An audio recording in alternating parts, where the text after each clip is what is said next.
Hello and welcome to www.luxurytolast.com. Today we're talking collecting watches and we're talking about dealing with assholes. That's right, dealing with assholes. Now what I mean by this is that I'm a mini dealer, and what I occasionally do is I occasionally buy a piece, and then after I've had it for a while I will sell it to buy the next acquisition. And this is just basically how a lot of watch collectors fund their collection. And so basically then you have to go into the sales mode, where you then sell your piece to pay for the next purchase. And one thing I've found is that people are becoming a lot more awful to deal with.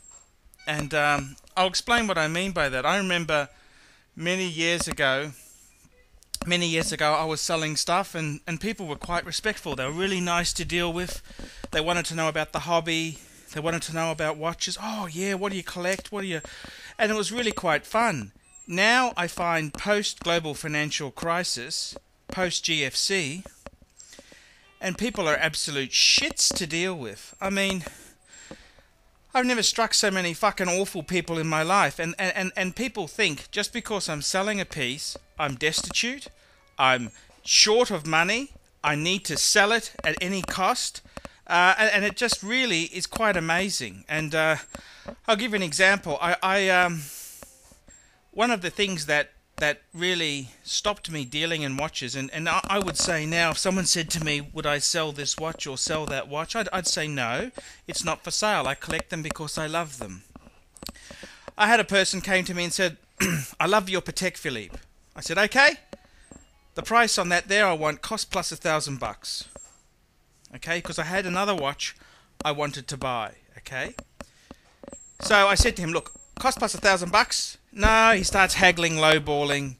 Then he comes back to me and says, okay, I'll give you cost plus $1,000, but I want to pay you in weekly installments. I want to give you $1,000 a week until the watch is paid off.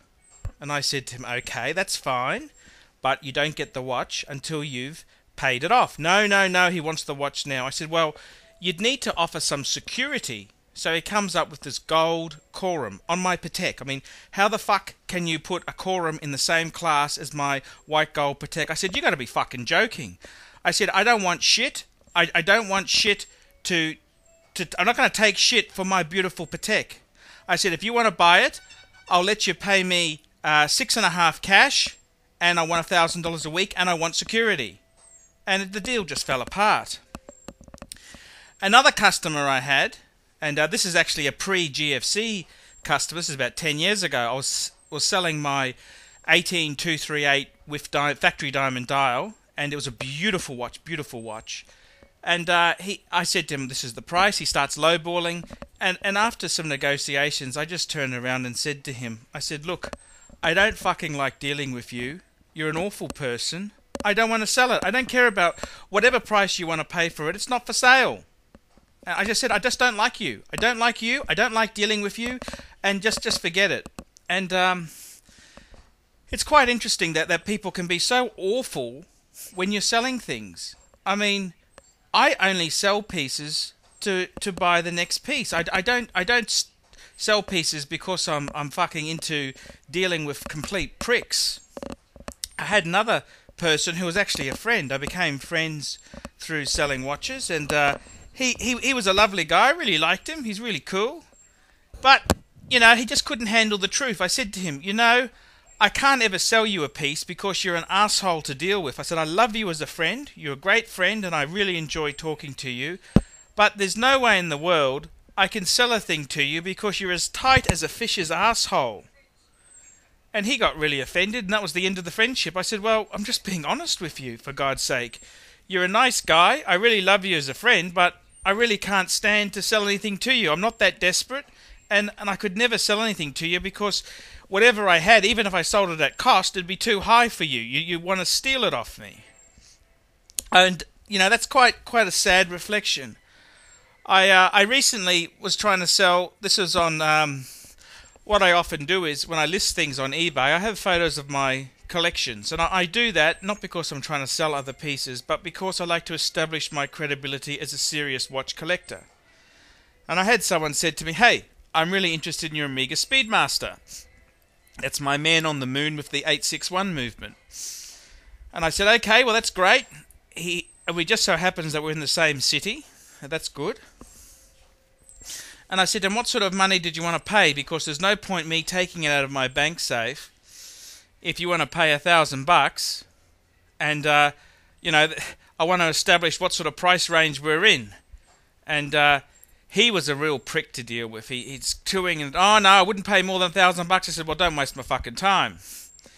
Anyhow, I said to him, "Look, I kind of, it's a bit strange. I had another watch I was buying, and that week I could have put a deposit on it. So I said to him, look, I'll give it to you, cost plus $50. Cost plus $50. This is a watch from Archie Luxury. Cost plus $50. I mean, fuck. That's got to be the deal of a century." And he said, "Yeah, okay, I'll take it."